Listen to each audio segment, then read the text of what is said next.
ইতিমধ্যে রাজ্য বিধানসভা নির্বাচনের দিন ঘোষণা করা হয়েছে। প্রার্থী তালিকায় প্রত্যেকটি রাজনৈতিক দল ঘোষণা করেছে। এবারে বিধানসভা নির্বাচনে যারা ভোটে লড়বে ঘোষণা করার সাথে সাথে জোর কদমে একেবারে প্রচারে নেমে পড়ল প্রত্যেকটি রাজনৈতিক দল প্রার্থীর প্রচারে।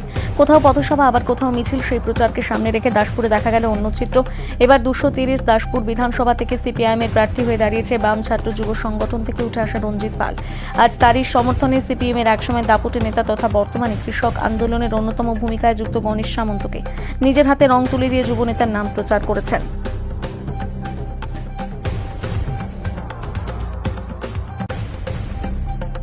রাজ্য কমিটি আজকেই প্রার্থী তালিকা ঘোষণা করেছে।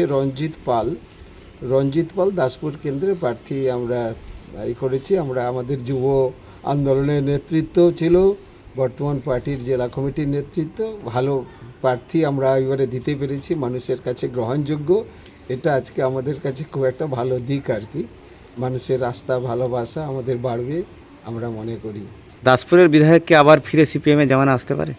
মানুষ অনেকে চাইছে পরিবর্তন হোক, সেইটা আমরা চেষ্টা করছি মানুষের কাছে পৌঁছে গিয়ে মানুষের ভালোবাসা আদায় করে নিতে। আমরা সেটা চেষ্টা করি। প্রচারে কতটা এগিয়ে? প্রচারে আমরা বুথ কমিটিগুলো গঠন করেছি, বুথ স্তরে কাজ চলছে।